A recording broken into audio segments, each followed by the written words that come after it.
вечер од Вашингтон, ова е ТВ журналот на Гласот на Америка на македонски јазик Newsflash. Јас сум Лилица Китановска. Израелските трупи и тенкови навлегоа подлабоко во Газа Сити, а генералниот секретар на Обединетите нации Бан Ки Мун патува за Блискиот исток во уште еден обид за примирие. Ова е само една од главните теми за денеска, прегледот следи веднаш. Израелски авиони нападнале над 60 цели, меѓу кои командни пунктови на Хамас. Над 900 палестинци и најмалку 13 израелци ги загубија животите во офанзивата што трае речиси 3 недели. А Бан Ки Мун ќе има разговори во Израел, Западниот брег, Јордан, Турција, Сирија, Либан и Кувейт. Сенаторот Хилари Клинтон во моментов е на распит во Сенатската комисија за надворешни односи за потврдување на функцијата државен секретар на САД. Се очекува конфирмацијата да оди лесно, иако потешките прашања ќе се однесуваат на позицијата на администрацијата на Обама во однос на израелската офанзива во Газа, како и за активностите на нејзиниот сопруг, поранешен претседател Бил Клинтон, во врска со неговата добротворна организација. Станува известно дека новоизбраниот председател во првите денови на своето председателствување ќе издаде наредба за започнување на процесот на затворање на притворниот центар Гвантанамо во Куба. Таму се уште има околу 250 осомничени терористи, од кои многумина не се ни обвинети. Вашингтон Пост вели дека администрацијата на Обама ќе направи целосна ревизија на американската воена мисија во Авганистан.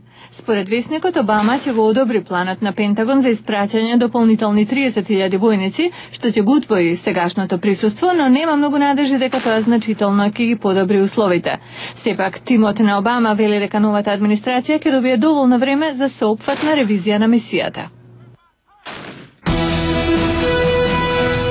Проследете ја инаугурацијата на новоизбраниот американски председател Барак Обама. Ексклузивно, во живо на програмата на Гласот на Америка на македонски, во вторник на 20 јануари.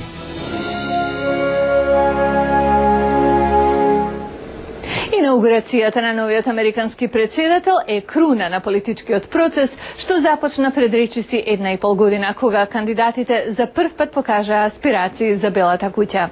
Инаугуративната церемонија е традиција и символика, за да ја покаже силата и континуитетот на американскиот политички систем.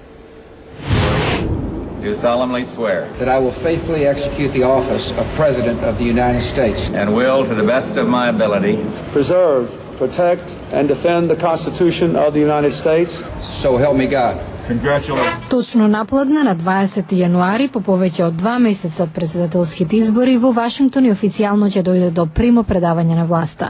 Инаугурацијата е непрекинат процес што започна уште пред 220 години или од 1787-та, кога првиот американски председател Џорџ Вашингтон положи заклетва на функцијата.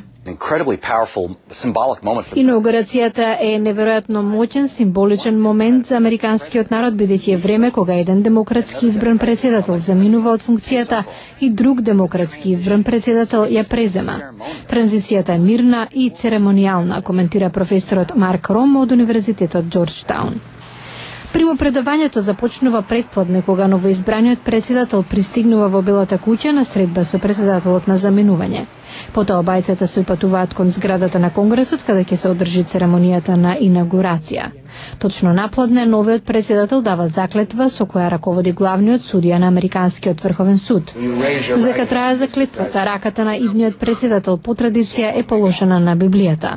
Овој обичај, што датира уште од времето на Џорџ Вашингтон, не значи директна врска со христијанството, вели професорот Ром. Причината не е да се истакне некоја конкретна концепција за Господ, не е од религиозни причини, туку од, како што ја нарекуваме, граѓанската или јавна религија, дека постои нешто пошироко од само народот, дека постои нешто духовно во врска со нашата нација. Во чест на новиот председател потоа следи почесна стрелба, пошто тој за прв пат официјално и се обраќа на нацијата. Професорот Ром коментира: очите на светот ќе бидат цветени кон него, како и вниманието на нашата земја, за тоа како ќе дефинира својата визија за председателската функција. По церемонијата пред Конгресот, стариот председател се заминува, а новиот се упатува кон Белата куќа, проследен со парада во чест на инаугурацијата.